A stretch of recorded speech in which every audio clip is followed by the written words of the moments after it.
ऋषियों ने संजोई हुई है। ये सजीव मार्ग का संचालन सिर्फ ऋषि करते हैं। उनका संबंध वहां भी है, उनका संबंध यहां भी है। एक माध्यम का, एक पुल का कार्य करते हैं। ऐसा व्यक्ति जो सामाजिक व्यवहारों से परे हो, समाज से अलग थलग हो, उसे व्यवहार का कोई ज्ञान न हो, क्योंकि ये सजीव ज्ञान व्यवहारिक दृष्टिकोण से बाहर है। हमारी पुस्तकें इतिहास बता सकती हैं, हमारी पुस्तकें पुराने चरित्र बता सकती है, लेकिन जो हो चुका है वो पुस्तकें बताती है, जो हो रहा है वो ऋषि बताते हैं। इस सजीव ज्ञान के संचालक वह ऋषि होते हैं, और ऋषि का निर्माण बहुत कठिनाइयों से, बहुत समय के शुद्ध इच्छा के बाद होता है। 7 जन्मों तक सिर्फ दूसरे के कुछ देने की इच्छा से जन्म लेने से जो 8वां जन्म होता है, उस 8वें जन्म में उसे एक करुणामय शरीर की प्राप्ति होती है। देखिए, करुणामय शरीर एक सुपात्र शरीर है। जो सुपात्र शरीर पे गुरु कृपा बरसती है। गुरु कृपा कोई पुस्तकों की वस्तु नहीं है। गुरु कृपा कुछ पढ़ी जाने वाली वस्तु नहीं है। गुरु कृपा की कोई सीमा नहीं होती। यह गुरु कृपा उस सुपात्र व्यक्ति पे बरसती है जिसका पूर्ण देह का निर्माण करुणा से किया गया हो। व्यवहार में भी कुम्हार उस दिए को फेंक देता है जिस दिए में तेल रखने की क्षमता नहीं होती। ठीक उसी प्रकार से जिसमें जितनी अधिक करुणा का सागर हो, जिसमें जितनी अधिक दूसरों को देने की इच्छा हो, ऐसा व्यक्ति सुपात्र व्यक्ति कहलाता है। और ऐसा सुपात्र व्यक्ति करुणा का सागर है। ऐसा करुणा का सागर जब 800 साल के बाद निर्माण होता है, और निर्माण होने के बाद में वो मुनियों की जो समाज में आ नहीं सकते, उन मुनियों की कृपा दृष्टि उस पे बरसती है, आती है। वह चैतन्य के एकमात्र माध्यम से आती है। चैतन्य का माध्यम वो माध्यम है जिस माध्यम से सजीव ज्ञान प्राप्त होता है। सजीव ज्ञान वो ज्ञान जो भाषाओं से परे है, वो ज्ञान जो सीमाओं से परे है, वो ज्ञान जो धर्मों से परे है, वो ज्ञान सजीव ज्ञान कहलाता है। ऐसा सजीव ज्ञान उस व्यक्ति पे बरसता है जो व्यक्ति जीवित है भी, जीवित नहीं भी। यानी वो देह से स्वरूप में है, देह के स्वरूप में है, लेकिन देह के स्वरूप में नहीं है। यानी वो देहधारी होके भी देह में नहीं है, जिसके अंदर का मैं पूर्णतः समाप्त हो गया हो, इसके अंदर सिर्फ दूसरे के लिए करुणा ही बाकी रह गई हो, ऐसा सुपात्र व्यक्ति इस गुरु कृपा का पात्र होता है। आपको सुपात्र बनने के लिए अधिक से अधिक अपने पात्र को बड़ा करना होगा।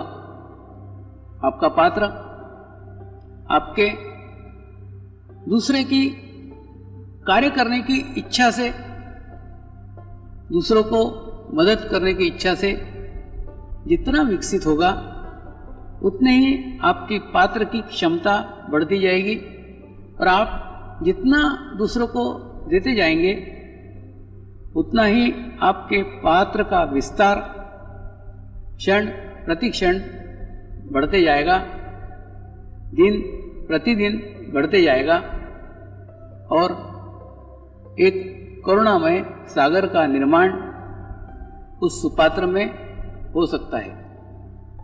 ऐसे व्यक्ति अगर आपके जीवन में आ जाए, ऐसा व्यक्ति आपके तरफ एक दृष्टिक्षेप कर दे, आपको स्पर्श कर दे, आपके लिए इच्छा मात्र कर दे, उसके इच्छा मात्र से सजीव ज्ञान प्रवाहित हो जाता है और सजीव ज्ञान प्रभावित हो जाने के बाद आपके भीतर जो परमात्मा का अंश है, वह आत्मा के रूप में विद्यमान है, वो प्रज्वलित हो जाता है, वो जल जाता है और जल जाने के बाद उस आत्मा के प्रकाश में आपका और आपके आसपास का सारा अंधेरा दूर हो जाता है और दूर होने के बाद में क्या अच्छा है और क्या बुरा है, इसका ज्ञान आपको आपके भीतर से ही होना शुरू हो जाता है। यानी वो सजीव ज्ञान प्राप्त होने के बाद आपके भीतर का धर्म जागृत होता है और धर्म जागृत होने के बाद में आपको सब नॉलेज, सब ज्ञान प्राप्त हो जाता है और वो ज्ञान प्राप्त होने के बाद आपको कोई भी जानकारी प्राप्त करने के लिए, कोई भी ज्ञान प्राप्त करने के लिए किसी पुस्तक की आवश्यकता नहीं रहती है, क्योंकि आपके इच्छा मात्र से आप उसके विषय की सारी जानकारी, समस्त जानकारी प्राप्त कर सकते हैं। सिर्फ आपके अंदर वो इच्छा होनी चाहिए कि हमें ये जानकारी लेना है।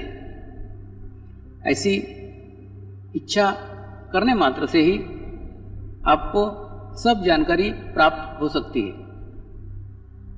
यह सजीव ज्ञान का क्षेत्र किसी देश की, किसी भाषा की, किसी जाति की, किसी रंग की सीमाओं में बंधा हुआ नहीं है। यह अति विशाल है, इसमें सारा विश्व समाहित हो गया है। अब ऐसे देहधारी ऋषि को पहचानेंगे कैसे, जानेंगे कैसे, सवाल ये आता है। जानने के लिए हमारे पास वो आँख नहीं है जिस आँख के द्वारा हम उसको पहचान सके, हम उसको जान सके। वो व्यक्ति कोई पुस्तक नहीं है जिसको हम बाजार से खरीद सकें। वो हमारे को भाषा नहीं मालूम जिस भाषा से हम उसे पढ़ सकें, हम उसे पहचान सकें। हमारे कान उतने सशक्त नहीं है कि हम उसकी आहट को जान सकें। तो हमारे पास जो व्यवहारिक ज्ञान है, जो व्यवहारिक बुद्धि है, ये सब उसको जानने के लिए, ये सब उसको पहचानने के लिए पर्याप्त नहीं है। फिर उसको पाने का, उसको पहचानने का, उसके सानिध्य में जाने का कौन सा रास्ता है, कौन सा मार्ग है? तो मार्ग है सबसे पहले हमारी निर्जीव पुस्तकों से प्राप्त की गई बुद्धि को हमको तिलांजलि देना पड़ेगी, बुद्धि को छोड़ना पड़ेगा। जब इस बुद्धि को छोड़ोगे तो इस बुद्धि के घर्षण से निर्मित आपके भीतर का अहंकार, आपके अंदर का मैं मरता चला जाएगा।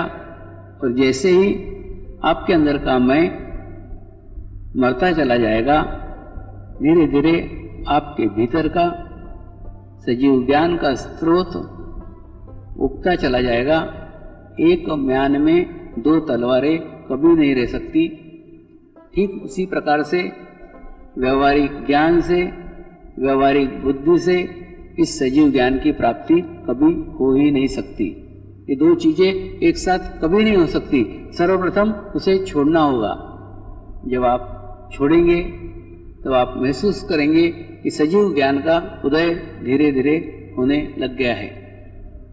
दूसरा, जब वो ज्ञान का उदय हो जाएगा, सजीव ज्ञान अनुभव होने लग जाएगा। अनुभव होने के बाद एक विशिष्ट चेतना, विशिष्ट चैतन्य की अनुभूति हमें प्राप्त होगी। और वो प्राप्त होने के बाद एक आत्मिक शांति आपको महसूस होगी। जितने धर्मों के कर्मकांड है, इन सब कर्मकांडों का एक ही उद्देश्य है, एक ही रास्ता है कि आपको आपकी निर्विचारता की स्थिति प्राप्त हो जाए। ये निर्विचारता की स्थिति जैसे जैसे आपके भीतर का सजीव ज्ञान जागृत होगा, वैसे वैसे वो प्राप्त होना शुरू हो जाएगी। दूसरा, ऐसे ऋषि के सानिध्य में आके, ऐसे सद्गुरु के सानिध्य में आके आप एक आत्मिक शांति महसूस कर सकते हैं। कुछ लोगों ने सद्गुरु को हलवाई कहा, लेकिन मैं कहता हूँ सद्गुरु वो रोटी बनाने वाला रसोईया है जो रोटी को जलने भी नहीं देता और कच्ची भी नहीं रखता। कहने का मतलब, जब आपके अंदर अहंकार आ जाएगा, अहंकार से आपकी रोटी जलने लग जाएगी, तब आपकी रोटी को वो पलट देगा, उसको कच्ची भी रहने नहीं देगा, बराबर सेकेगा। और सेकते समय वो आपको चटके देगा, तो उसकी अग्नि से उसको सहन करना भी बड़ा कठिन कार्य है। जीवंत गुरु का सानिध्य कई पुण्य के बाद मनुष्य को प्राप्त होता है। और वो सद्गुरु सदैव सत्य कहता है, सच कहता है। आपको अच्छा लगे, आपको बुरा लगे, इसका उसे कुछ लेना देना नहीं है, क्योंकि उसका कार्य आपको खुश करना, आपको प्रसन्न करना है ही नहीं। उसका कार्य आपको सत्य के दर्शन कराना है। सारी दुनिया आपके अहंकार को पुष्टि करती है, आपके अहंकार को बढ़ाती है। सद्गुरु ही एकमात्र ऐसा व्यक्ति है जो आपके अहंकार को कम करने के लिए सदैव प्रयत्नशील रहता है, सदैव आपके भीतर के मैं को समाप्त करने के लिए प्रयत्नशील रहता है। उसका प्रयास सदैव ये रहता है कि आपके भीतर का मैं कम हो जाए, मैं समाप्त हो जाए। वो उसी का ही इंतजार करते रहता है। जिस प्रकार एक कुम्हार एक मटके को तैयार करता है, उसको सेकता है, उसको पकाता है, और पकाने के बाद में ही उसके भीतर पानी डालता है। ठीक उसी प्रकार से सद्गुरु अपने शिष्य को तैयार करता है, उसे सेकता है, उसको पकाता है, और पकाने के बाद में जब उसको विश्वास हो जाता है कि ये मटका पूर्णतः पक गया है, तभी उसमें चैतन्य का जल, चैतन्य का प्रवाह प्रवाहित करता है। कहने का मतलब, आपको उसकी तैयारी करना होगी। और जैसे जैसे आप तैयार होते जाएंगे, आप देखेंगे वो अनुभूतियां दिन प्रतिदिन आपके भीतर आना शुरू हो जाएगी। दूसरा, सद्गुरु के सानिध्य में आने के बाद जैसे जैसे आपके भीतर का मैं, आपके भीतर का अहंकार, आपके भीतर के दोष समाप्त होना शुरू हो जाते हैं, क्योंकि सदगुरु के सानिध्य में आने मात्र से सर्वप्रथम आपको आपके दोष दिखाई देते हैं। यानी वो एक आईना है, वो एक मिरर है, जिसके सामने जाने मात्र से सर्वप्रथम आपको ही आपके दोष दिखाई देंगे। फिर जब तक दोष दिखाई न देते हो, दोष दूर किए नहीं जा सकते। इसलिए सर्वप्रथम दोष दिखना महत्वपूर्ण है। जैसे दोष आपको दिखना शुरू होते हैं, धीरे धीरे दोष कम होना शुरू हो जाते हैं। तो सदगुरु एक मिरर है, सदगुरु एक आईना है, इसके सानिध्य मात्र में आपके दोष आपको दिखना शुरू हो जाते हैं। दूसरा, जैसे जैसे आपके भीतर का मैं समाप्त होते जाता है, वैसे वैसे एक नई प्रक्रिया का आपके भीतर उदय होना शुरू हो जाता है। ये प्रक्रिया लगने की है। आपको भीतर से कुछ लगना शुरू हो जाता है। जैसे सदगुरु को देखा तो प्रथम बार रहता है, लेकिन प्रथम बार देखने मात्र से भी ऐसा लगता है कि ये कुछ पहचाना सा है, इसकी पहचान पुरानी है, ये आपको लगने लग जाता है। सदगुरु कोई ज्ञानी नहीं है, लेकिन आपको लगने लग जाता है ये बहुत ज्ञान का सागर है, ये लगने लग जाता है। ये लगने की प्रक्रिया मन की मनोदशा है, आत्मा की मनोदशा है। आत्मा का आत्मा के साथ कनेक्शन होने के बाद, आत्मा का आत्मा के साथ संबंध होने के बाद में आपको ये अनुभव धीरे धीरे होना शुरू हो जाता है। आपको वो कुछ बोल नहीं सकता, क्योंकि व्यवहारिक जगत की भाषा उसने बोली हुई नहीं है, उसने पढ़ी हुई नहीं है, वो मौन रहता है। लेकिन मौन में भी वो कई ऐसी बातें आपको बताया जाता है, ऐसी बातें आप जान जाते हैं। वो एक भाषा चैतन्य की भाषा है। उस चैतन्य की भाषा से आपको लगाव हो जाता है। आपका कनेक्शन होने के बाद उस चैतन्य की भाषा के माध्यम से बहुत कुछ चीजें आपके भीतर आना शुरू हो जाती है। भले ही आप एक बीमार व्यक्ति हो, लेकिन उसके सानिध्य में जाने मात्र से आपको स्वस्थ लगना शुरू हो जाता है। आप एक समस्या से ग्रस्त व्यक्ति हो, लेकिन आप उसके सानिध्य में जाने मात्र से आपकी समस्या दूर होती लगती है। ये लगने की प्रक्रिया शुरू हो जाती है। एक पॉजिटिव वेव, एक सकारात्मक दृष्टिकोण आपके भीतर आ जाता है। सकारात्मक दृष्टिकोण देने वाले व्यक्ति का नाम सदगुरु है। एक आपके जीवन को एक सकारात्मक दृष्टिकोण दे देता है, और वो सकारात्मक दृष्टिकोण एक बार आपके भीतर प्रवाहित हो जाए, प्रवाहित होने के बाद में हर चीज सुंदर लगना शुरू हो जाती है, हर चीज अच्छी लगना शुरू हो जाती है, क्योंकि आपका देखने का दृष्टिकोण, आपका देखने का नजरिया पूर्णतः बदल जाता है। जो स्वर्ग है वो स्वर्ग आप यही महसूस करते हैं, उसके सानिध्य में महसूस करते हैं। क्यों? क्योंकि आपका दृष्टिकोण पूर्णतः सकारात्मक हो गया है। और सकारात्मक होने के बाद फिर आपके कार्य करने की क्षमता, आपके कार्य करने की शक्ति आपको ही प्राप्त हो जाती है। जैसे किसी ने भी बताया कि गुरु कृपा के अंदर एक बैरियर बन जाता है, एक दीवार बन जाती है, उसका प्रोटेक्शन आपको प्राप्त होता है। लेकिन वास्तव में प्रोटेक्शन तो आप ही आपका निर्माण कर लेते हैं, क्योंकि जैसे जैसे आपका समर्पण होता चला जाएगा, आपका ध्यान की उच्च स्थिति प्राप्त होती चली जाएगी, वैसे वैसे आपके आसपास एक आवामंडल, आपके आसपास एक ओरा बनता चला जाएगा, और वही आपको प्रोटेक्ट करेगा। यह सिर्फ गुरु कृपा में ही संभव है। लेकिन गुरु इसके लिए कुछ नहीं करता। गुरु सिर्फ एक माध्यम मात्र है, गुरु एक निमित्त मात्र है, क्योंकि गुरु का खुद का अस्तित्व तो कुछ है ही नहीं। जिस प्रकार से एक सर्वश्रेष्ठ पाइप वो पाइप है जिस पाइप के भीतर कुछ भी न हो, निखालस हो, खाली हो, ठीक उसी प्रकार से सदगुरु एक अस्तित्व विहीन व्यक्ति है। उसका खुद का कोई अस्तित्व नहीं है, लेकिन वो एक माध्यम मात्र है, वो एक मीडिया मात्र है। इसलिए आप सोचते हैं कि वो आपको कुछ दे सकता है, तो वास्तव में वो आपको कुछ नहीं दे सकता। और अगर आप सोचते हैं आप उसको कुछ दे सकते हो, तो आप उसको कुछ नहीं दे सकते, क्योंकि वो एक ऐसा पात्र है जिस पात्र में जो भरा हुआ है वो ना तो निकाला जा सकता है, ना उसमें और डाला जा सकता है। तो जब डाला ही नहीं जा सकता तो आप उस पात्र में क्या डालेंगे? उसमें जो डाला हुआ है वो आपके पास है ही नहीं।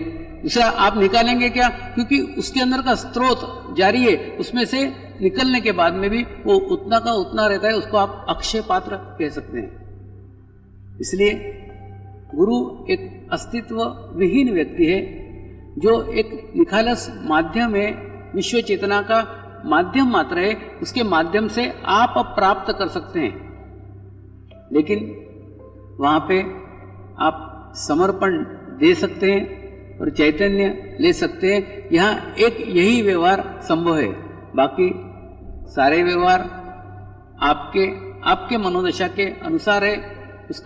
उससे कोई लेना देना नहीं है, उसका कोई अस्तित्व ही नहीं है। दूसरा, जैसे आपकी ध्यान की स्थिति अच्छी करते जाते हैं, आपकी खुद की स्वयं की स्थिति इतनी उच्च अवस्था तक पहुंच जाती है कि उसके बाद में आपके संबंध उस विश्व चेतना के साथ सुदृढ़ हो जाते हैं। गुरु सिर्फ एक माध्यम मात्र है। जिस प्रकार से बच्चों के 2-3 साल तक एक बाबा गाड़ी की आवश्यकता होती है, ठीक उसी प्रकार से आपके 3 साल के आध्यात्मिक जीवन में आपको गुरु की नितांत आवश्यकता है। लेकिन 3 साल के बाद आप आपके पैरों पे चलने के काबिल हो जाते हैं, आप इतने सक्षम हो जाते हैं। सक्षम होने के बाद में आपको सद्गुरु के माध्यम की आवश्यकता नहीं रहती। दूसरा, एक कल्पना कीजिए, आप हरिद्वार में हर की पौड़ी पे घाट के ऊपर बैठे हुए हैं और गंगा जी वहाँ पे बह रही है, और बहती हुई उस शुद्ध गंगा जल को अगर आपको पीने की इच्छा है तो आपके घाट पे आया हुआ जल ही आपको पीना पड़ेगा। जो जल उस घाट से बह चुका है, वो बह चुका जल आपके कोई काम का नहीं है। उस जल को आप देख सकते हैं, लेकिन आपकी प्यास उस जल से कभी नहीं बुझ सकती। बुझने के लिए आपको, आपकी प्यास बुझाने के लिए आपके घाट पे बहता हुआ पानी ही पीना होगा। अगर वह पानी आप पिएंगे तो ही आपकी प्यास बुझ सकती है। देखिए, सद्गुरु कोई शरीर नहीं है। सद्गुरु एक चैतन्य का प्रवाह है। सद्गुरु एक चैतन्य की धारा है। उस धारा का प्रवाह अगर आपके जीवन से होता हुआ जा रहा हो तो आप उसमें डुबकी मार सकते हैं। आप उसको पीकर अपनी प्यास बुझा सकते हैं। कभी आज एक शरीर है, कल दूसरा शरीर होगा, पहले और शरीर हो चुके होंगे, तो ये शरीर बदल सकते हैं, शरीर का बदलाव हो सकता है, लेकिन स्वरूप एक ही है। आपका चित्त उन शरीरों पे नहीं जाना चाहिए, आपका चित्त उस स्वरूप पे जाना चाहिए, आपका चित्त उस चैतन्य की धारा पे जाना चाहिए। तो गुरु कृपा, गुरु एक प्रवाह है, जो प्रवाह सदैव बहते रहता है, उसमें स्वरूप उसके अनुसार बदलते जाते हैं।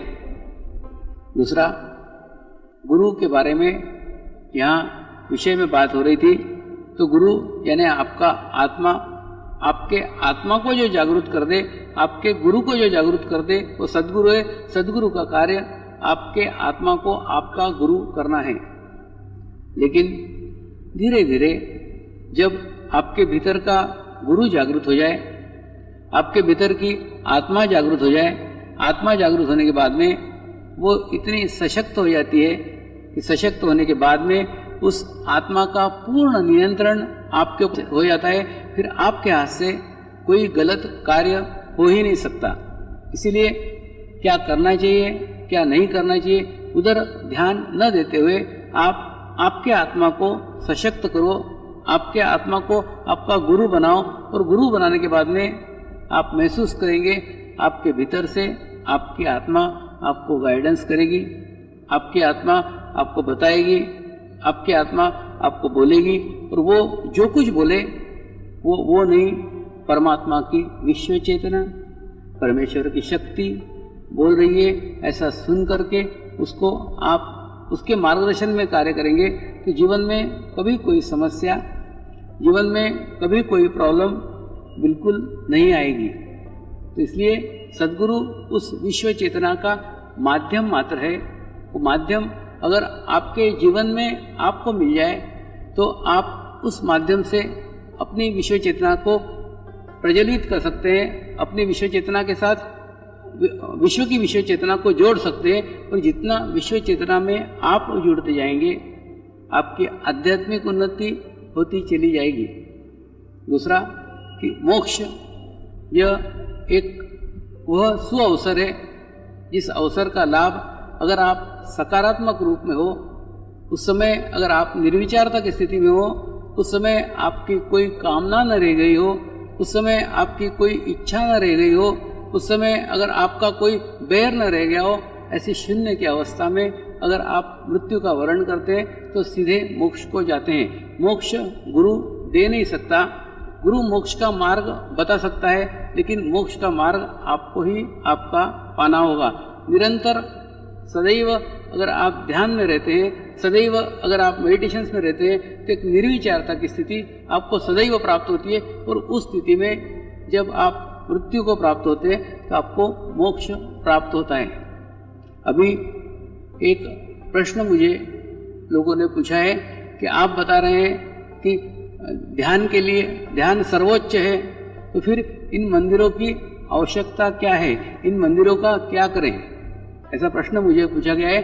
देखिए, जैसे हम कॉलेज में पहुंच गए तो हम प्राइमरी स्कूल का क्या करते हैं, प्राइमरी स्कूल में दूसरे बच्चों के लिए छोड़ते हैं, दूसरे बच्चे उस प्राइमरी स्कूल में आ सकते हैं, वहाँ पढ़ सकते हैं। ठीक उसी प्रकार से मंदिर वो प्राइमरी स्कूल है जहाँ पे मन की